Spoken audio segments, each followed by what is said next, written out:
설교자는 주어진 본문을 일주일 동안 매일매일 묵상하고 읽고 또 연구하고 또 묵상합니다. 그 설교자의 어떤 그런 당연한 그런 숙제겠죠. 근데 저는 이번 주 우리들이 함께 나눈 이 본문을 통해서 저는 뭘 느꼈냐면 우리 예수님의 제자들과 이 성도들의 그 두려움과 깊은 상처를 제가 느낄 수 있었어요. 그래서 오늘 여러분들이 오늘 이 본문을 보실 때는요, 그 당시 그 제자들과 성도들이 얼마나 깊은 상처가 있었을까, 얼마나 힘들었을까 라고 하는 그런 공감의 마음으로 오늘 이 말씀을 여러분 읽으셔야 되고 들으셔야 됩니다. 일단 이 제자들과 성도들은 예수님이 안 계신다는 그 상실감이 대단히 컸을 거예요. 물론 하늘로 올라가시는 승천하시는 예수님을 봤지만 이제는 없어요, 현실에. 여러분, 그게 얼마나 막막했을까? 얼마나 두려웠을까요? 특히 제자들, 특히 베드로는 야, 내가 이걸 어떻게 하지? 내가 어떻게 이 많은 공동체를 끌고 갈 수 있지? 그런 두려움이 있었을 거예요. 그리고 정신없이 지나갈 땐 몰랐는데 이 가룟 유다의 문제, 이게 그들에게 참 큰 상처였어요. 우리가 장례를 치러봐서 알잖아요. 장례를 치를 때는요 3일 내내 정신이 없습니다. 근데 장례를 딱 마치고 시간이 어느 정도 지나면 한 일주일, 한 달 지나면 오히려 더 크게 그 상처가 밀려오지 않습니까? 지금 바로 그 상황이에요. 정신없이 막 예수님께서 잡히시고 막 죽으시고 부활하시고 예수님과 함께 할 때는 몰랐는데 갑자기 이 가룟 유다로부터 받은 이 상처가 새록새록 올라오는 거예요. 아니, 어떻게 예수님을 팔아넘길 수 있어, 그놈은. 그 분노가 치밀어 오르고, 더구나 이 가룟 유다가 1장 18절에 보면 참 비참하게 죽잖아요. 그죠? 스스로 목을 매달았는데 그 줄이 끊어져 가지고, 그리고 거꾸로 져서, 그래서 배가 터져 가지고 창자가 흘러나와서 죽어요. 그 광경을 다 지켜봤단 말이에요, 여러분. 저도 초등학교 3학년 때 저희 옆집에 아주머니이신데 그 아주머니의 아들이 저희 동네 형이기도 했는데 새벽에 그 아주머님이 스스로 목을 매달아서 산에서 이렇게 목숨을 이렇게 끊은 그 주검을 제가 직접 봤거든요. 지금도 그게 너무 생생해요. 근데 여러분, 이 제자들과 성도들 입장에서 그 비참하게 배가 터져서 죽은 그 가룟 유다를 보는 게 얼마나 큰 그 트라우마였겠어요. 미움과 원망과 분노가 막 저들의 마음속에 소용돌이 치기 시작합니다. 그리고 미우나 고우나 그래도 동료였는데 그 빈자리가 크게 느껴지는 거예요. 12명이 완전체로 모여 있다가 그 한 명이 빠진, 뭔가 이가 빠져 있는 것 같은 그 11명이 앉아 있는 그 빈자리, 그게 이 제자들과 성도들에게는 큰 상처예요. 여러분, 우리 개인도 그렇고 우리 가정도 그렇고 우리 교회도 마찬가지예요. 여러분, 이 상처를 치유하지 않고 방치해 두면 어떻게 될까요? 우리 개인은 병이 날 거고요, 우리 가정은요 위기가 찾아옵니다. 그리고 교회는 흩어지게 되는 거예요. 여러분, 국가도 마찬가지예요. 국가도. 대통령은 국민의 상처를 이용해서 갈라치게 하면 안 돼요. 오히려 국민을 하나로 통합해야 되는 거예요. 그래서 이 공동체 안에서 이 상처의 문제가 대단히 중요한 겁니다. 저는 한 주간 이 말씀을 계속 묵상하고 상고하면서 저에게 주시는 음성을 제가 들었어요. 오늘 이 말씀을 듣는 우리 모든 성도들을 내가 그들의 마음을 치유하겠다. 자신의 상처를 놓고 기도하는 모든 성도들에게 치유와 자유함과 회복을 줄 것이다. 저는 그 음성을 듣고 그 믿음을 가지고 이 말씀을 여러분에게 지금 증거하고 있는 거예요. 사랑하는 성도 여러분, 오늘 이 시간 여러분의 상처가 치유되어지기를 주님의 이름으로 축원합니다. 말씀을 통해 여러분이 상처를 치유받고 말씀을 통해 깨달아 알게 될 줄 믿습니다. 따라합시다. 예수님께서 내 마음을 만지실 것입니다. 예수님께서 나의 상처를 치유하여 주실 것입니다. 자, 그렇다면 주님께서 저들의 마음을 어떻게 만지셨는지 한번 보도록 하겠습니다. 우리 12절부터 15절까지 같이 읽도록 하겠습니다. 제자들이 감람원이라 하는 산으로부터 예루살렘에 돌아오니 이 산은 예루살렘에서 가까워 안식일에 가기 알맞은 길이라. 들어가 그들이 유하는 다락방으로 올라가니 다 거기 있어 모인 무리의 수가 약 120명이나 되었더라. 아멘. 자, 제자들은요 이제 예수님과 이별했잖아요. 이제 예수님이 하늘로 올라가셨단 말이에요. 그리고 이제 그 산에서 멍하니 하늘을 보다가 이제 감난산에서 내려옵니다. 그리고 예루살렘 성으로 다시 들어가요. 그리고 다락방으로 갑니다. 아무 말 없이. 그 다락방에는 11명의 제자들과 여자들과 예수님의 어머니 마리아와 예수님의 동생들이 함께 있었다라고 말합니다.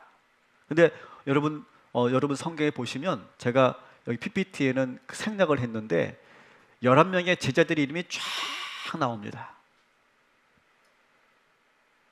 그리고서 뭐라고 강조합니까? 다 거기 있었다라고 강조해요. 그리고 15절에 보면 120명의 성도들도 거기에 다 모여 있었다라고 말합니다. 정말 오랜만에 모든 제자들이, 모든 성도들이 한 사람도 빠지지 않고 다 모여 있는 거예요. 이 사도행전을 쓴 이 누가는 마치 출석이라도 부르는 것처럼 그 11명의 제자들의 이름을 다 기록해 놓습니다. 다 왔다. 저도 가끔 주일날 출석을 부르고 싶어요. 이번 주 어느 권사가 안 나왔는지 이렇게 세워보고 싶어. 지금 누가가 그런 마음으로 다 왔다는 것을 강조하고 있어요. 여러분, 우리가 힘들 때 있잖아요. 힘들 때 절대로 혼자 있지 말고 우리가 모여 있어야 하는 줄 믿습니다. 여러분, 우리 가족이 하나가 되어야 하고 우리 성도들은 모이기에 힘써야 되는 줄 믿습니다. 여러분, 힘들면 자꾸 우리가 어떻게 되냐면 자꾸 혼자 있으려고 하고요, 자꾸 동굴로 들어가려고 해. 특히 남자분들 자꾸 힘든 일 있으면 혼자 전전긍긍하고 혼자 고민하고 혼자 걱정하고 혼자 동굴 속으로 들어갈 때가 참 많아요. 여러분, 힘들다고 동굴로 들어가면 안 돼요. 힘들면 힘들수록 여러분 거실로 나와야 돼. 그리고 같이 밥을 먹는 거예요. 밥을. 그거 참 중요한 거예요. 여러분, 그리고 오늘 우리가 불렀던 찬양처럼 일어나서 걸어서 교회로 나와 예배 드리면 우리가 힘을 얻게 되는 줄 믿습니다. 여러분, 다시 한번 따라 합시다. 다 거기에 있어. 다 거기에 있어. 다 거기에 있어. 여러분, 이 말씀을 붙잡으시기 바랍니다. 여러분, 힘들면 힘들수록 자리를 박차고 문을 열고 밖으로 나와야 되는 줄 믿습니다. 그리고 믿음의 성도들과 함께 하시기를 주님의 이름으로 축원합니다. 같이 예배드리고 같이 기도하고 같이 셀 모임을 같이 하고 같이 봉사하시기 바랍니다. 여러분, 그것도 힘들 때 있잖아요. 그것도 힘들면 쉴만한 물 거 와서 커피라도 한잔하고 가세요. 그것도 힘들면. 골방에 있으면 안 돼. 동굴에 있으면 안 돼. 여러분, 거기서 나와서 주님 앞에 나올 때, 사랑하는 사람과 함께 할 때 우리의 마음을 치유하여 주시는 줄 믿습니다. 자, 그들이 모이자 어떻게 됩니까? 우리 1장 14절에 보면 이렇게 돼 있어요. 더불어 마음을 같이하여 오로지 기도에 힘쓰더라 이렇게 돼 있어요. 저들이 기도에 힘썼다는 거예요. 여러분, 이게 예수님이 잡혀 죽으신 그때의 모습과 지금 예수님의 부활과 승천을 경험하신 이때의 모습과는 완전히 다른 모습이에요. 그전에는 예수님이 잡혀 죽으시고 나서는 그들은 문을 잠궈놓고 다락방에서 숨어 지냈어요. 두려움에 떨면서 아무것도 못했어요. 그런데 부활하신 주님과 승천하신 예수님을 만나고 나서 그들은 뭐 하기 시작했다고요? 기도하기 시작했다는 거예요. 여러분, 이 두 가지 상황은 완전히 다른 거예요. 왜 안 나오냐? 자, 이 두 가지 상황, 자 보세요. 여기는 다락방에 모여만 있어. 걱정만 하고 있다고요. 지금 야, 어떡하지? 또 군인들이 잡으러 오면 어떡하지? 우리도 잡히면 어떡하지? 우리도 처형당하면 어떡하지? 막 걱정만 하고 있어요. 그런데 여기는 다락방에 모여서 뭐 하고 있습니까? 기도하고 있다는 거예요. 여러분, 이것은 완전히 다른 거예요. 모이기만 하면 되는 게 아니라 기도해야 되는 줄 믿습니다. 5월부터 성령께서 저에게 계속 하신 말씀이에요. 지금은 기도해야 될 때다. 김 목사, 네가 먼저 기도해야 되고 성도들한테 기도를 촉구해야 될 때다. 걱정하지 말고 염려하지 말고 기도해라, 기도해라. 계속 저에게 말씀하시는 거예요. 막 그렇게 말씀하시더니 이제 하나님께서 어떻게 역사하시냐면 교단 본부로부터 저에게 전화가 온 거예요. 100년 기도 운동에 참여해 달라고. 근데 처음에는 제가 그 제안을 받았을 때 또 프로그램 또 뭐가 하나보다, 또 감독이 바뀌니까 또 뭘 또 하나보다, 뭐 그런 생각을 하면서 조금 이렇게 시니컬했어요. 근데 정말 우리들에게 필요한 시간들이었어요. 저는 처음으로 100년을 바라보며 기도한 게 처음인 것 같아요. 100년. 100년 후면 몇 년도죠? 2125년. 한 번도 전혀 생각 안 해봤는데 100년 후에 우리의 후세대들, 계산해 보니까 한 4세대 후손들이 그때 살겠더라고요. 저의 그 후손들을 놓고 기도하는 그런 시간, 저겐 참 도전이 되는 그런 시간이었어요. 그리고 우리 성도들이 참 열심히 정말 진지하게 참여하시더라고요. 연인 한 90여 분의 성도들이 함께 참여해 주는데 얼마나 신실하게 그 시간을 지키고 기도하는지 몰라요. 제가 그걸 보면서 참 은혜가 됐어요. 보는 것만으로 참 은혜가 되더라고요. 제가 솔직히 고백하자면 제가 지난 5월은 저에게 참 힘든 그런 시간이었어요. 제가 이 교회를 개척하고 9년째가 되는데 이 9년 동안 제가 목회하면서 아마 제일 힘들었던 그런 한 달이었던 것 같아요. 누구에게 말은 못하겠고 혼자 막 끙끙 앓면서 그렇게 지내던 시간이었어요. 막 별별 막 부정적인 생각이 막 밀려오고 막 잠을 이루지 못할 때도 있었어요. 근데 그때 주님께서 저에게 말씀하신 거예요. 그러니까 기도하라고. 그러니까. 사랑하는 성도 여러분, 걱정되십니까? 불안하십니까? 두려우십니까? 자꾸 사람들의 말에 자꾸 상처받으십니까? 여러분, 이것은 신호인 줄 믿습니다. 하나님께서 우리에게 기도하라고 주는 사인인 줄 믿으시기 바랍니다. 여러분, 걱정되면 여러분 동굴로 들어갈 것이 아니라, 사람을 만날 게 아니라, 우울하다고 술을 마실 것이 아니라, 약을 먹을 것이 아니라, 동굴 속으로 들어갈 것이 아니라 기도하시기를 주님의 이름으로 축원합니다. 여러분, 예루살렘 교회가 기도에 힘쓴 이유가 바로 여기 있어요. 여러분 잠 안 오잖아요. 그냥 뛰쳐나와서 교회로 오시기 바랍니다. 새벽에 나와서 여러분 마음껏 부르짖으며 기도하시고, 금요 성령 집회 나와서 여러분 정말 1시간이고 2시간이고 여러분 마음껏 부르짖으면서 주님 앞에 막 쏟아내시며 기도하시기 바랍니다. 그때 우리 주님께서 우리의 마음을 치유하여 주실 줄 믿습니다. 모든 두려움과 근심과 염려와 걱정을 우리 주님께서 물리쳐 주실 줄 믿습니다. 안 된다 안 된다 생각하지 마세요. 걱정하지 마세요. 걱정이 들어온다, 그 뭐 하라는 얘기라고? 기도하라. 불안하다, 뭐 하라는 얘기라고? 기도하라. 외롭다, 뭐 하라고 하는 얘기라고요? 기도하라. 자꾸 상처받는다, 뭐 하라는 얘기예요? 기도하라는 거예요. 문제가 자꾸 생긴다, 뭐 하라는 얘기예요?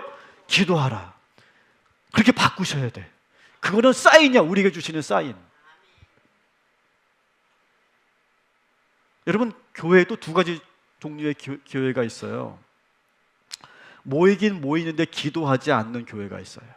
잘 모여, 자기들끼리 잘 모이는데 기도하지 않아. 회의만 하는 그런 선교회가 있어. 기도하지 않고 그냥 카페에만 모여서 이야기만 하다가 가는 그런 교회가 있어. 열심히 뭔가 프로그램을 하고 막 열심히 뭐 노력을 하는데 기도가 없는 부서들이 있어. 모여서 자꾸 부정적인 이야기나 하고 누구 험담만 하다가 끝나는 모임이 있어. 셀 모임에서 자기들끼리 친교는 잘하는데 기도가 없는 셀 모임들이 있어. 반면에 어떤 교회는 모일 때마다 기도에 전념하는 교회가 있다는 거예요. 저는 우리 교회가 모여 있을 때 오로지 기도에 힘쓰는 전념하는 교회가 되기를 주님의 이름으로 축복합니다. 여러분, 모든 부서들과 선교회와 셀 모임에게 제가 부탁드립니다. 뭘 하든 시작할 때 기도하시고 그리고 끝날 때 반드시 기도하시기 바랍니다. 여러분, 교회가 위험해질 때는 언제냐? 기도하지 않을 때예요. 기도가 멈출 때예요. 따라합시다. 모였으면 기도하자. 모였으면 기도한다. 모였으면 기도가 우리의 일이다. 여러분, 그렇게 믿으시기 바랍니다. 그래서 여러분, 뭐 그런 모임 있을 수 있잖아요. 우리 오랜만에 우리 교회 카페에서 차 한잔 할까? 얼마든지 오세요. 오세요, 언제든지. 근데 제가 여러분 제안 드릴게요. 일단 교회에 오시면 엘리베이터가 열리고 딱 오면 무조건 어디로 가느냐? 기도실로 들어가요. 레드홀로. 레드홀이 기도실인 건 알죠? 들어가셔서 1분이라도 좋아. 잠시 머물렀다가 기도하고 나오셔서 그 다음 일들을 교회에서 하시기 바랍니다. 저는 이게 우리들의 문화였으면 좋겠어요. 저는 어릴 때 제 모교회가 참 좋은 걸 가르쳤어요. 그게 뭐냐면 우리 교회 형하고 누나들이 그런 문화를 만들었어. 학교 끝나고 그리고 집에 오기 전에 반드시 교회에 와서 기도하고 돌아가는. 그걸 선배들이 계속 하는 거예요. 그러니까 동생들 보면서 따라하는 거예요. 그래서 교회 오면 무조건 기도하고 그 다음 일을 하는 그런 습관을 어릴 때부터 제가 받았어요. 참 좋은 교회였던 것 같아요. 우리 한번 봅시다. 우리 교회. 여러분, 교회 오시면 기도하세요? 예배 드릴 때 말고 내가 뭐 어떤 원래가 있어서 왔다든지 셀 모임이 있어서 왔다든지 아니면 이렇게 여러 성도들과 함께 이렇게 오늘 이렇게 교제하기 위해서 왔다든지 기도하시냐고요. 뭔가 우리가 잘못되어 가고 있는 것 같지 않습니까? 오래 기도하라는 게 아니에요. 일단 교회 오시면 어디로 간다? 기도실로 가서 1분이라도 머물고 기도하시고 그 다음 일을 하는 그런 문화가 우리 교회에 정착되기를 부탁드립니다. 한번 해봅시다. 이거 정말 좋은 거예요. 습관이 되면 대단히 좋은 겁니다. 특히 이거를 우리 아이들이, 우리 자녀들이 할 수 있도록 우리 어른들이 먼저 한번 솔선수범해 봅시다. 그럼 우리 아이들이 그것을 보고 배우고 따라가게 될 거예요. 모이면 뭐 한다? 기도한다. 모이면 기도한다. 자, 이제 이 120명의 성도들이 기도할 때 어떤 일이 일어났는가를 우리가 보겠습니다. 저들이 합심으로 기도했더니 어떻게 됐느냐? 사도행전 1장 14절을 보니까 따라합시다. 한 마음이 되었다. 마음을 같이 했다고 되어 있어요. 여러분, 우리가 함께 모여 기도하면 우리의 마음이 하나로 탁 모아집니다. 여러분, 120명들이 거기 자리에 모였을 때 기도하지 않을 때는 120가지의 생각들이 있었을 거예요. 근데 기도했더니 120명이 기도했더니 하나의 생각으로 모아지더라는 거예요. 하나의 마음으로 모아지더라는 거예요. 저는 최근 우리 교회의 영적 분위기가 좋다고 생각해요. 제가 담임 목사로서 영적으로 진단해 보면 지금 참 좋은 분위기예요. 그렇다고 완전히 막 뜨겁게 불이 붙은 건 아니지만 이제 뭔가 활활 이렇게 타오르고 있는 영적 분위기가 제가 느껴져요. 여러분, 우리가 기도하면 감당하지 못할 일이 없는 줄 믿습니다. 여러분, 우리 부부가 같이 손잡고 기도하면 여러분의 그 가정의 문제 다 해결될 줄 믿습니다. 여러분, 우리 교회에 있는 여러 가지 난제들이 있죠. 이거 우리가 한 마음이 되어서 기도하면 여러분, 산을 옮길 만한 그런 능력 있는 교회가 될 줄 믿습니다. 한 마음이 되는 게 중요해요. 한 마음이 되는 게. 한 마음이 되는 방법은 뭐냐? 기도예요, 기도. 한참을 이렇게 120명의 성도들이 한참을 이렇게 기도하고 나서 베드로가 그 자리에 일어섭니다. 16절부터 22절까지가 베드로가 일어서서 했던 그 말씀들이에요. 발언들입니다. 제가 한번 이것을 그냥 성경으로 읽기보다는 제가 이것을 베드로라고 제가 생각하고 여러분이 한번 들어주십시오. 베드로가 이렇게 성도들한테 이야기합니다. 제가 지금 베드로예요. 여러분, 우리는 지금 가룟 유다 때문에 큰 상처를 입었습니다. 누구도 예상하지 못한 이 가룟 유다의 행동 때문에 우리가 서로가 이제는 신뢰하지 못하고 그 믿음이 깨어져 버렸습니다. 더구나 우리는 유다로부터 우리 선생님을 지켜내지 못했습니다. 저도 그렇고 여러분도 그렇고 이 가룟 유다만 생각하면 가슴이 너무 아픕니다. 그런데 기도하던 중에 성령께서 저에게 말씀하셨습니다. 유다는 다윗이 예언한 그대로 살았을 뿐이다. 그렇게 쿨하게 그렇게 생각하거라. 그는 자신의 역할을 한 것뿐이다. 그리고 그는 예수님을 판 돈으로 밭을 하나 샀는데 그는 결국 그 밭에서 스스로 목숨을 끊고 아주 비참하게 죽었다는 사실 여러분도 다 아실 겁니다. 우리가 그를 미워하고 그에 대해서 분노하지 않아도 됩니다. 이제 하나님께서 그를 징계하셨습니다. 이제 우리 잊읍시다.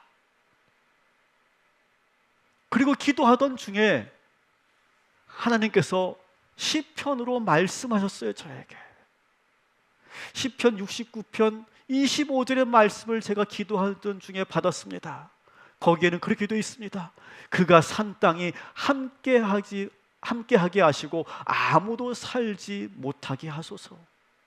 이 다윗의 기도가 그대로 응답되어서 지금 그 가룟 유다가 산 땅은 아무도 살지 않는 죽은 땅이 되었고 거기에 그는 홀로 묻혀 있습니다. 하나님의 말씀이 그 예언이 그대로 이루어진 겁니다. 두 번째 시편의 말씀을 하나님께 주셨는데 거기에 그렇게 쓰여 있습니다. 그의 직분을 다른 사람이 차지하게 하소서. 처음에는 이 말씀이 무슨 의미인지 몰랐습니다. 왜 하나님께서 나에게 이런 말씀을 주시는가 그렇게 고민했습니다. 그런데 깨닫게 됐습니다. 이제 그 비어있는 12번째 그 자리를 채우라고 하는 말씀이었습니다. 새로운 동역자를 세우라고 하는 그런 말씀이었습니다. 사랑하는 성도 여러분, 오늘 이 시간 더 이상 이 가룟 유다 때문에 우리가 아파하지 말고 이제 우리는 미래로 나가야 됩니다. 이제는 과거로부터 우리는 벗어나서 새로운 미래를 준비해야 됩니다. 이제 12번째 그 빈자리를 우리가 채웁시다. 이렇게 베드로가 성도들 앞에서 말씀을 전합니다. 이 말을 들었던 성도들이 큰 위로를 받아요. 그리고 깊은 상처로부터 벗어나게 됩니다.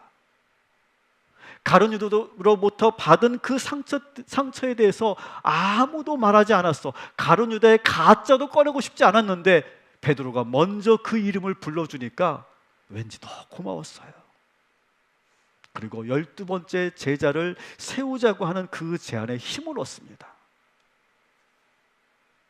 여러분, 기도는 우리의 상처를 치유하는 능력이 있는 줄 믿습니다.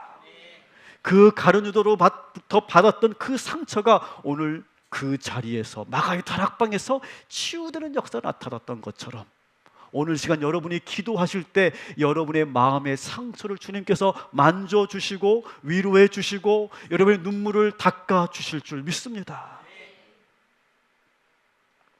그리고 베드로가 기도하는 중에 말씀을 받았다는 사실이 참 중요합니다. 여러분도 아마 그런 체험 많이 했을 거예요.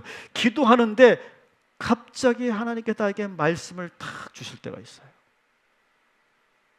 우연히 내가 본 그런 성경에서 완전히 내 마음에 확 다가오는 레마의 말씀이 들릴 때가 있어요. 설교를 듣다가 방송을 듣다가 문득 그 말씀이 나에게 주시는 말씀이라고 느껴질 때가 있어요. 여러분, 그런 체험이 다 있으실 거라고 생각해요. 여러분, 그 말씀을 꽉 붙잡아야 돼요. 그 말씀을 붙잡으면 우리에게 치유가 나타나고 내가 어떻게 살아야 할지를 가르쳐 주시게 되는 줄 믿습니다. 이 베드로가 그 시편 106편의 그 말씀을 통해 앞으로 뭘 해야 될지를 알게 됐잖아요. 오늘 시간 우리 주님께서 여러분에게 말씀으로 말씀하시고 가르쳐 주실 줄 믿습니다. 자, 이제 성도들은 그 베드로의 제안에 따라서 12번째 사도를 세웁니다. 자, 후보자가 있었어요. 두 사람이었죠. 누구였죠? 누가 후보자였어? 두 사람. 요셉과 마띠아라고 하는 두 사람이 최종 후보자로 세워집니다. 자, 근데 여기서 이 두 사람은 어떻게 뽑았죠? 우리는 자꾸 뭐만 생각하면 제비 뽑기를 해서 세웠다라고 생각하는데 이건 여러분 중요한 게 아니에요. 정말 중요한 게 뭐냐? 이 두 사람을 놓고 다시 뭐 했어요? 기도했다는 게 중요한 거예요. 이게 기도했다는 거. 24절부터 25절은 그들이 두 사람을 최종 후보로 세워놓고 기도했던 내용을 기록하고 있습니다. 24절 25절 같이 읽겠습니다. 그들이 기도하여 이르되 못 사람의 마음을 아시는 주여, 이 두 사람 중에 누가 주님께 택하신 바 되어 봉사와 및 사도의 직무를 대신할 자인지를 보이시옵소서. 유다는 이 직무를 버리고 제 곳으로 갔나이다 하고. 아멘. 한참을 또 이 문제를 놓고 기도합니다. 그리고 제비뽑기를 통해서 12번째 사도 마띠아를 세웁니다. 그리고 그에게 안수하고 공식적으로 12번째 사도가 되었음을 공포해요. 오늘날 우리 같으면 이때 뭘 했겠죠? 우리라면 투표를 했겠죠, 그죠? 투표를 했을 거예요. 근데 초대교회는 투표를 하지 않고 제비뽑기를 했습니다. 근데 여러분, 여기서 중요한 것은 제가 말씀드린 것처럼 제비뽑기를 했다는 게 중요한 게 아니에요. 그들은 중요한 문제를 결정하기 전에 뭐 했다고요? 합심으로 충분히 기도했다는 거예요. 이게 정말 중요한 거예요. 기도는요, 우리의 마음을 하나 되게 한다고 했잖아요. 우리의 마음이 분산되고 갈라지지 않게 하기 위해서 기도는 절대적으로 필요한 거예요. 여러분 우리 부부들 뭔가 중요한 결정을 여러분 하실 때 같이 기도하시기 바랍니다. 여러분, 이게 자칫 잘못하면 이 초대교회가 이 12번째 사도를 세우는 문제로 자칫 잘못하면 크게 분열이 일어날 뻔했어요. 요셉을 지지하는 성도들과 마띠아를 지지하는 성도들이 서로가 갈라져서 교회 내분이 일어날 뻔했다고요. 그래서 이들은 아주 참 지혜로워요. 그래서 그들은 우리가 결정하지 말자. 우리가 결정하지 말고 우리는 일단 기도만 하자. 기도하고 제비를 뽑아서 나온 그 결과가 하나님의 뜻이라고 우리는 믿자. 사람의 판단과 결정을 여기에 넣지 말자라고 하는 의미의 제비뽑기였다는 거예요. 그러니까 제비뽑기 방법이 좋아, 이게 훨씬 좋은 거야, 투표보다 더 좋은 거야, 그런 의미가 아니라는 거예요. 충분히 기도했다는 게 더 중요한 거예요. 그리고 우리의 기도를 우리 주님께서 들으시고 하나님께서 반드시 우리의 기도에 응답하실 것이다 라고 하는 믿음이 그들에게 있었다는 게 중요한 거예요. 제비뽑기는 두 번째 문제예요. 여러분이 보시기에 어떤 게 더 합리적일까요? 투표하는 방식과 제비 뽑는 방식이 어떤 게 더 합리적으로 보이십니까? 저는 교회 내에서 성도들이 자기의 의견을 너무 강하게 피력하다가 그리고 결국 투표를 하긴 했는데 오히려 그 더 크게 교회가 문제가 일어나고 분열이 일어나는 걸 참 많이 봤어요. 어떤 교회는 새로운 담임 목사님을 청빙하는데 두 목사님을 놓고 서로가 그 교회가 두 그룹으로 갈라져 버렸어요. 얼마나 첨예하게 대립하고 그것 때문에 막 싸우는지 몰라요. 근데 일단은 결정을 하기로 하고 투표를 했는데 거기서 투표로 아깝게 한두 표 차이로 진 그 그룹들이 그거를 인정하지 못하는 거예요. 그래서 문제가 더 커지고 더 큰 교회 갈등이 생기는 그런 일을 저는 참 많이 봤어요. 또 어떤 교회는 직분을 세울 때 투표로, 성도들의 투표로 그 직분자를 세우죠. 근데 거기에 따르는 부작용도 참 많아요. 사랑하는 성도 여러분, 여러분 앞에 놓여져 있는 많은 문제들이 있죠. 중요한 문제들. 여러분 스스로 결정하지 마시고 반드시 기도하시기를 주님의 이름으로 부탁합니다. 그러면요, 여러분, 기도하면 반드시 우리 주님께서 우리의 기도에 응답해 주실 줄 믿습니다. 그 다음엔 뭘 할 것이냐? 제비를 뽑을 것이냐? 투표를 할 것이냐? 그거는 중요하지 않아요. 충분히 함께 기도하는 것이 중요해요. 그러면 두 번째 방법은 어떻게든 은혜가 넘쳐요. 거기 안에. 저는 우리 교회가 그런 교회이기를 바랍니다. 우리 교회가 중요한 문제를 놓고 제가 담임 목사에서 여러분에게 선포할 때 여러분 각자의 의견이 있고 생각이 있으시겠죠. 근데 우리가 그것을 먼저 얘기하고 주장하기보다 우리 다 같이 기도하는 거예요. 기도의 시간을 선포하고 함께 기도하고 거기서 기도한 다음에 모여서 그 결정 방식은 뭘로 하든 충분히 기도하고 결정하는 우리 교회가 되기를 주님의 이름으로 축원합니다. 여러분의 삶에서도 마찬가지예요. 여러분의 경험과 여러분의 지식과 세상적인 방법을 의지하지 마시고 기도하면 하나님께서 반드시 응답하심을 믿고 모든 문제 앞에 기도하고 기도하는 저와 여러분이 되시기를 주님의 이름으로 축원합니다. 말씀을 정리합니다. 여러분, 초대교회는요 개인의 영성이 아니었어요. 그냥 혼자 조용히 와서 기도하고 가는 그런 개인의 영성이 아니라 합심하여 서로가 함께 모여서 하는 집단 영성이었고 공동체 영성이었다는 거예요. 모이기에 힘썼고 그리고 모이면 기도하는 공동체였다는 거예요. 모임만 있는 공동체가 아니라 반드시 모이면 뭐 한다? 기도한다. 기도할 때 성령께서 강력하게 역사하셨고요, 마음이 하나로 모아지게 되는 거예요. 그러면 그때 우리의 모든 상처를 주님께서 치유하여 주시는 줄 믿습니다. 오늘 그 체험을 여러분 하게 될 줄 믿습니다. 그리고 중요한 결정을 앞두고 여러분 기도하면 반드시 우리 주님께서 가르쳐 주실 줄 믿습니다. 이 기도의 능력을 믿으시고 사모하시고 말씀 그대로 한 주간도 기도의 삶을 살아가시기를 주님의 이름으로 축원합니다.